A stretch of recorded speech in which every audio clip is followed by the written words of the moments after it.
Okay, let's preview yung upcoming na PBA Commissioner's Cup Finals matchup between TNT and Barangay Ginebra. Ano nga ba yung mga storylines nitong championship series na to, no? First up, eh, syempre, yung absence ni Jason Castro, no? This is one of the major storylines of this final series, no?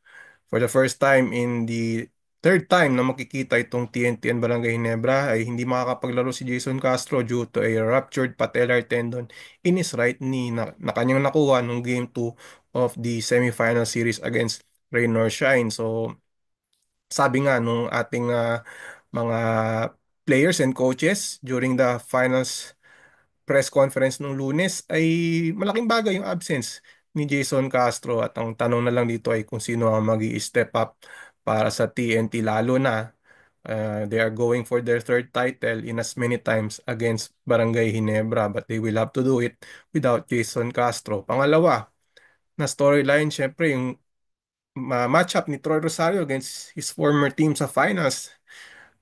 For the first time, itong si Troy Rosario ay makakalaban yung TNT sa isang championship affair, no? Nanalo si Troy Rosario ng isang title sa TNT but now he will be facing his former team. But the question right now is yung status niya, no? Dahil nga nagkaroon ng injury itong si Troy Rosario sa kanyang right ankle nung Game 5 against Northport. At nung PBA Finals press conference, tinanong natin si Coach Tim Cone kung ano kanyang status. Ang sabi niya noon, ay hindi pa nakapag-ensayo si Troy Rosario dahil nagre-rehab pa siya. We are not sure if nakapag-ensayo na si Troy after that press conference, but panoorin natin yung game ano. Let's see kung ano yung magiging health situation ni Troy Rosario and that could be a factor no for Barangay Ginebra in this series lalo na maganda yung contribution ni Troy Rosario dito sa Ginebra this conference. And then also, nung Monday, nabanggit rin ni Coach Tim ko na na-hospital si Justin Brownlee no, dahil sa isang asthma attack. So, will that be a factor as well in Game 1? We will see. But sabi naman ni Coach Tim Cone, dahil nga Lunes nangyari yon, may ilang araw ding makaka-recover na si Justin Brownlee at kumpiyansa naman si Coach Tim Cone na si Justin Brownlee will be healthy come Game 1. And then, of course, Ronde Hollis Jefferson will go for his third title against Barangay Ginebra. And again, that's at the expense of Justin Brownlee kung papalarin itong si Ronde Hollis Jefferson. But sabi nga ni Ronde Hollis Jefferson, tingin niya si Justin Brownlee will be more determined to win this time kasi nga syempre twice na natatalo si Justin Brownlee. Naturally, si Justin Brownlee will be more determined, mas eager to win. Ayaw siyang ma 0-3, kumbaga, dito sa kanilang finals matchup against Justin Brownlee. Yun yung expectations ni RHJ. And then just also, itong si Jamie Malonzo will be returning in the PBA finals after a lengthy recovery from a calf injury. Itong si Jamie Malonzo a big factor as well no para dito sa Barangay Ginebra according to Coach Tim Cone dahil nga mas lumalim itong itong kuponan ng Barangay Ginebra sa pagdating ni Jamie Malonzo as well as Jeremiah Gray dito sa Barangay Ginebra. Yan din ang concern ni TNT Coach Chot Reyes. Yun nga ang depth ng Ginebra talagang mas dumami yung players na capable to contribute at any time para sa kanilang makakalaban na Barangay Ginebra. Ito, keys to the series. Ilan lamang sa tingin natin yung magiging factor dito sa series. Syempre, ang unang tanong kasi dito is who will step up in Jason Castro's absence? So, all eyes will be on these two players, especially Reynang Batak, no? Because Reynang Batak is yun ang hinihingi ng mga fans actually, no? Yung mag-step up si Reynang Batak, especially early in the semifinal series against Raynor siya, nag-struggle siya, but in games 4 and 5, naka-recover naman tong si Ray ng Batak. In the Rain or Shine series, Ray ng Batak averaged 6.6 points, 3.4 rebounds, and 3.4 assists against Rain or Shine. Nung game 4, nag-improve naman ng scoring ni Ray ng Batak with 12 points. Ganun din sa game 5, he had 12 as well. At inamin naman ni Ray ng Batak na na-pressured siya nung nawala si Jason Castro at inaddress naman niya ng koponan, no? Sabi ni TNT coach Chot Reyes kay Ray ng Batak, sinabi niya na hindi siya si Jason Castro. Hindi nila kailangan ng isa pang Castro, hindi nila kailangan ng isa pang The Blur.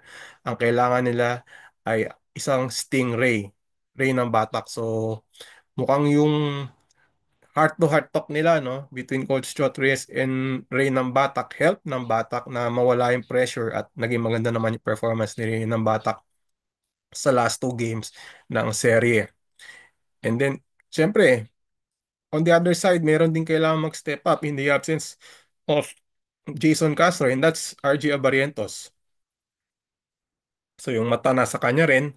And in the Northport series, 14.8 points ang kanyang average, 3.8 rebounds, and 7.2 assists.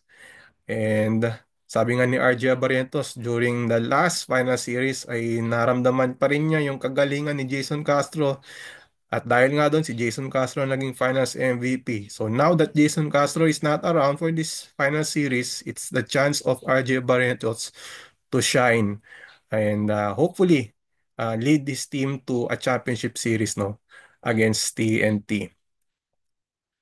This series will be a defensive affair, no, dahil nga based on the stats sa points allowed, to be exact, Ginebra is number one in points allowed with 93.95, followed by TNT with 94.67. So we don't expect a high-scoring affair dito sa series na to. Kung sino man yung maka 100 points dito sa series, I believe will win a game here. Dahil nga dito sa depensang pinapakita ng bawat kupunan. So I believe both teams will have a way to score. But it's going to be a defensive matchup, no? Especially yung coaches natin, Coach Tim Cone and Chot Reyes, also known for their defense, no? And then offensive rebounds will also be a key in this series. Both teams, one of the leaders or two of the leaders sa konferensyang ito, TNT with 13.06 per game and Barangay Ginebra with 12.7 a game. Dito rin papasok yung si Troy Rosario, no, kasi he is one of the leaders pagdating sa offensive rebounds. He needs to maintain that in their series against TNT here sa finals. The three-point shooting, no? Again, nasa top 3 itong Ginebra and TNT based on percentage, 13 or 37.11 ang Ginebra and then 36.5 ang TNT, hindi nagkakalayo, no? At as proof na talagang susi itong three-point shooting dito sa TNT and Ginebra. Actually, sa TNT to be exact, nung game 3 nung natalo sila against Rain or Shine, TNT shot 6 of 20 from threes. Yan yung 6 na yan, yun yung lowest doon sa seryeng against ano no, against Rain or Shine. And in fact, na-struggle yung kanilang mga top guys sa shooting, no? With ito nga si Oftana had 2 of 7 from threes nung game 3. Uh, percentage wise hindi maganda, and even Pogoy struggled also as well nung game 3, 1 of 3 from the 3. So yung volume of shooting ng TNT, no, yung volume of conversions, yun talaga yung susi para sa TNT, no, pagdating sa 3 points. Same goes with Ginebra as well, no, yung kanilang shooting, kanilang firepower was very evident against Northport. Nung tinambakan nila, hindi na agad nakabalik itong Northport dahil nga sa shooting nitong Ginebra. Actually, sa field goal shooting, no, overall, maganda yung shooting ng Ginebra sa series against Northport. Umaabot nga sa 50% mahigit, no, against Northport. So, again, shooting will be a key as well as defense, no. And then, who is the fresher team? Palagay ko ito yung isa sa mga magiging susi din dahil in the TNT semifinal series against Rain or Shine, talagang bakbakan, halos dikitan lahat ng laro.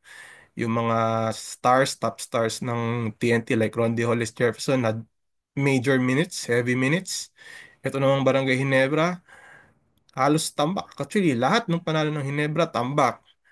At dahil nga doon ay nagkaroon ng pagkakataon yung ibang players ng Barangay Nebra like Justin Brownlee, Scottie Thompson, and Japet Aguilar, and even Stephen Holt na makapagpahinga dito sa seryeng ito. So hindi talaga mabigat yung mga minuto ng ng Hinebra nung series against Northport, idagdag mo pa yung 1 week rest bago magsimula ang finals, will that be a key for Hinebra?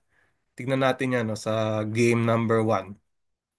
So yan ating keys no to the series, and yan yung ating preview. Diyan na magtatapos yung preview natin. But again, a reminder, game 1 will be on Friday, March 14 sa Mall of Asia Arena at 7:30 p.m. Dalawang games po actually ang lalaruin sa MOA Arena.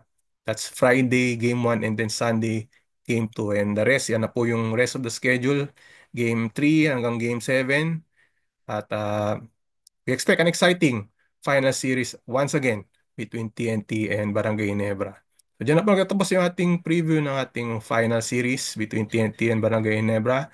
And we will try our best na maggawa ng video yung mga recap ng mga games after, yun nga, after matapos ang each games, we will try to review the games dito sa ating YouTube channel. Again, ako po ulit si Ruben Terrado of Spin.ph. Keep reading our stories online sa Spin.ph, and consider subscribing to our YouTube channel for more content, for interviews and more dito sa ating PBA finals. So for now, have a great day everyone, and we will see you next time.